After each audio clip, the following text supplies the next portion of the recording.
pictures, I'll find you. Filming of all your little things on the wall and how you came to be in upholstery. Right. Go on then. So when did you start upholstery? When did I start upholstery? I started upholstery when I was 13 in about 1971. Started as a Saturday lad. Are we doing now? Yeah. Oh, I was a Saturday lad. Clearing up in an upholstery shop for a chap called Jaime Kay. And then when Jaime retired in 1975, I came to Pulestons as a part-time Saturday lad as well. And when after finishing college at 18, I came into the trade and been here ever since. The thing is now the trade is declining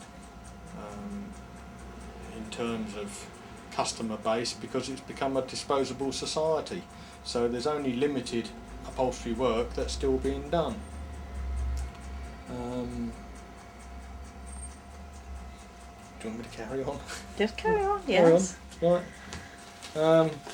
So now most of the work that's being done is antique furniture, restoration of good frames, and the frames of the furniture are the most important thing in the piece of furniture.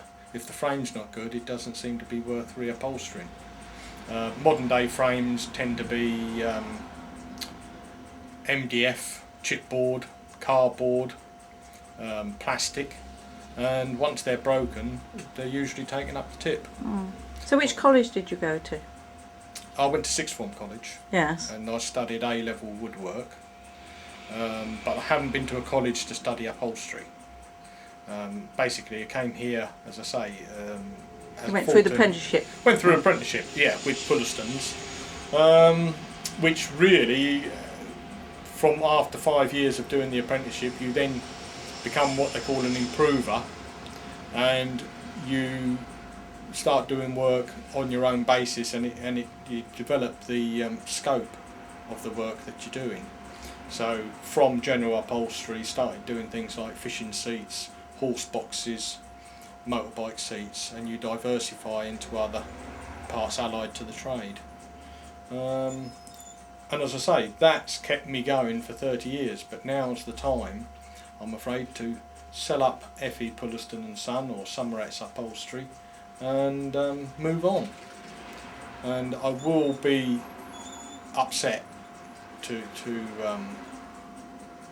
lose the premises, but I don't foresee any option. If trade's not coming in through the door, and I can tell from the daily takings that it's not as good as it was 5-10 years ago, and the overheads, the council tax and things like that, are still building up. So it's time for me to move on. To do with just old things that have been with the firm. It's really a basis to build the firm up, because the firm was established in 1938. Most of these tools and bits and pieces, the gas mask and all that, are all wartime objects, and it is really based on going back to then, that period of time. Things like, as I say, the gas mask, a few photos there of old film movies, the D-Day landing postcards and things like that. It was really a case of trying to push forward the fact that Pulestons was one of the oldest upholstery firms in the town. So that's where the collectabilities come from. What about your bottles? Oh, the bottles was just a thing with the children, where they bought me Father's Day's presents and things with such names as Old Fart and Old Legover, and they got too many for the kitchen, and so I was told to move them. So I brought them in here and made a collection out of those. But they will have to go. I won't be taking them home with me, I don't think. That's right, always had the tools in that cabinet. I mean, I suppose the most specialised one out of that is the web strainer, but there's crank ripping chisels, magnetic hammer, things like that.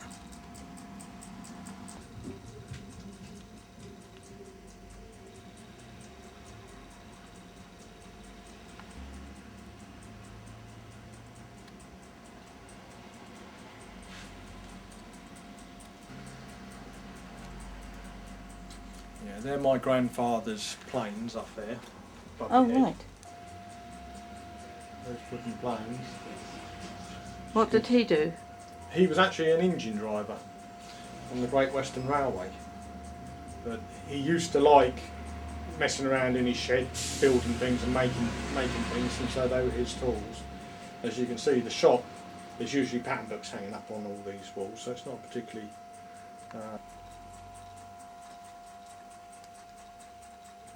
So how many times has the shop been changed around? Because it used to be different than in the 70s. Well, the only thing we've got through is that archway, because the... That's the new archway. Yeah, the archway's newer part of the shop. As you can see, I haven't had a tidy up. Well, it's a workshop come shop, isn't it? Just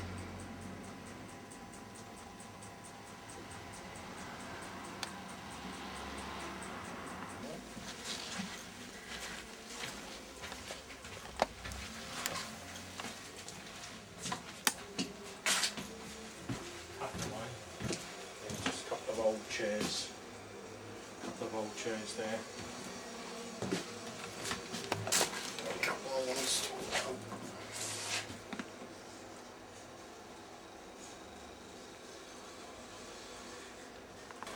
Oh. It was a baker's. So this was the shop or the back room of the baker's. And then there was the yard, and that's where he is out there, that's where the ovens were. Oh, right. So that's the...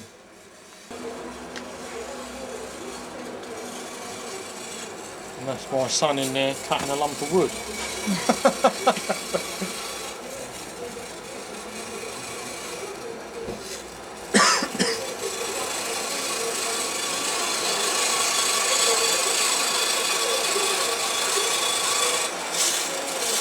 This is my son, this is Sue. Hi. Hello.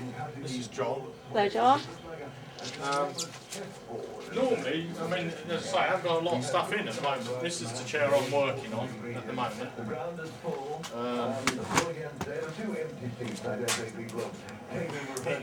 It was like that. That was the fabric.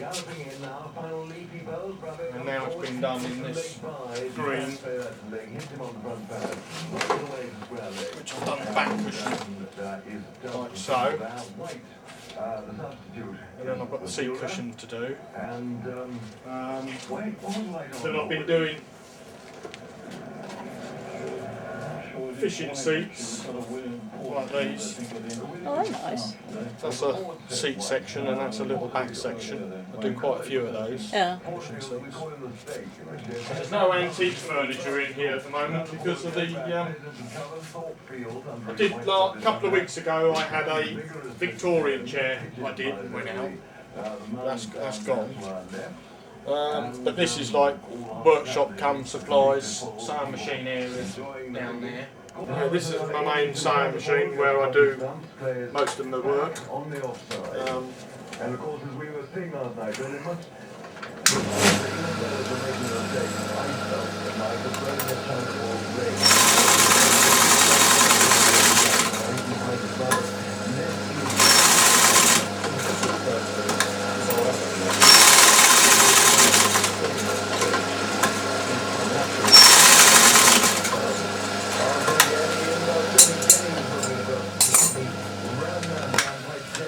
I think 19, and it's just something that's part of me now. I mean, I know how to use it, I know everything about it, and you just get a feel for the sewing machine after a period of time.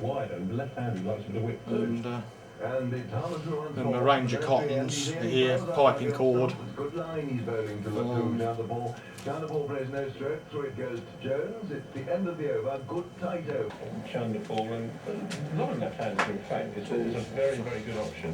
That's the mag hammer. Left-handers by and large, they're prolific off their legs, prolific off their on the rack. hips, bread and butter shots, the leg side shots. And then we got the sack bags on the end there. That's the sack bags where we put the tacks. Put the tacks in the bags.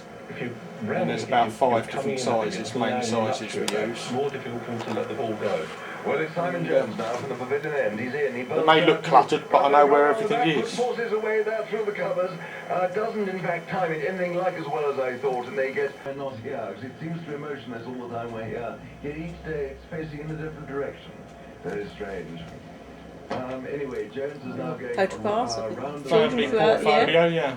Down the ball, and here he comes. He's up to the wicket now. He bowls down the ball, goes back, and tries to point. Your rubbish And there was surplus no run. material. That's my The right-hand side rubbish of the bin. ground is in sunshine. The Warner stand, Very the important. pavilion, the grandstand, and the Compton and And the Ipswich red. stands. Then on the left The red we've is the got compressor. grandstand, the grandstand. This is the compressor. Hasn't got round yet. Will do, of course. And it's Went on. Jones one ball. Passed on by Oh, it's a staple gun. It's a staple compressor. Back, he moved across, he hit it with a perpendicular bat between backward point and Also, cover. a selection of In front of the hand tools. stand for 4 runs. That was a beautiful stroke. Gave him just a little bit of drill, width and he was a little bit too jigsaw. short. He's now 76, 259 for 4. Sander. Yeah, and that's a case in point. So that's where all my main hand tools, electric power tools are. An electric planer. Jones again it is, he's up to the wicket, he's there now and trying to ball. They're the main tools we use, electrical tools we use in the job. Just Those over the ones. point. And then lots of jars full of things like facing clips. Decide at the end of the England series, which seems rather So, strange, really. facing clips and then elastic, different colours of gimp pins. Well, he's there now, he's very two-eyed stance. Beige. Outside the off stump, no stroke from John de Paul, taken very That's where all the gimp pins are. T'other Jones, Go Jones, the wicket giver.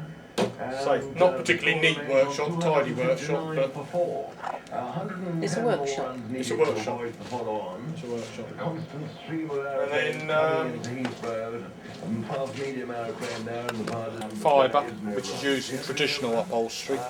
68 overs have gone by.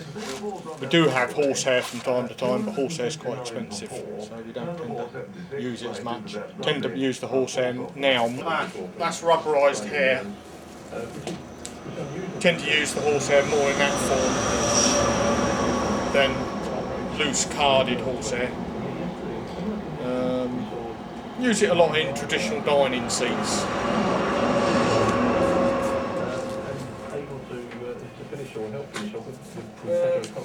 My chair I use for using on the sewing machine usually.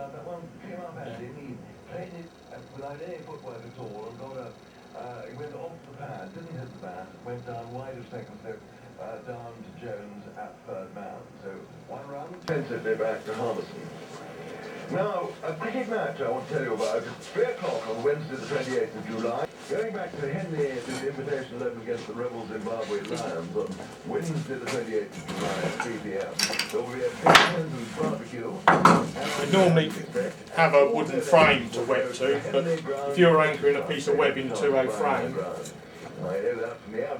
use the magnetic hammer. Harmison again, full length outside the off stroke from John de Paul, and it goes to Jones, another smaller aeroplane, a rather busy aeroplane.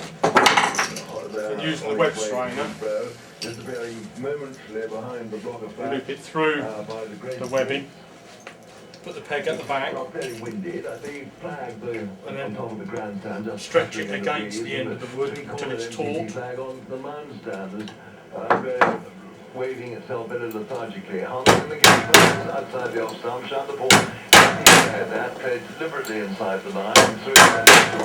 You get a nice taut piece of webbing. 260 for 4, Chant the ball 76, and Bravo. One ball. Precisely 10 tacks. Was it? That's how it's done. Memory was playing tricks. That's nice and tight. He's throttling back and just concentrating on getting in the right places. Jones attempts from the pavilion end in, bowls out Bravo. That's how you use the web strainer and the magnetic hammer, which are the main two tools really for the upholstery trade. He underarms it down to Michael Vaughan, feeling as my old friend James Lotry over there with the middle balcony club somewhere, and they usually are.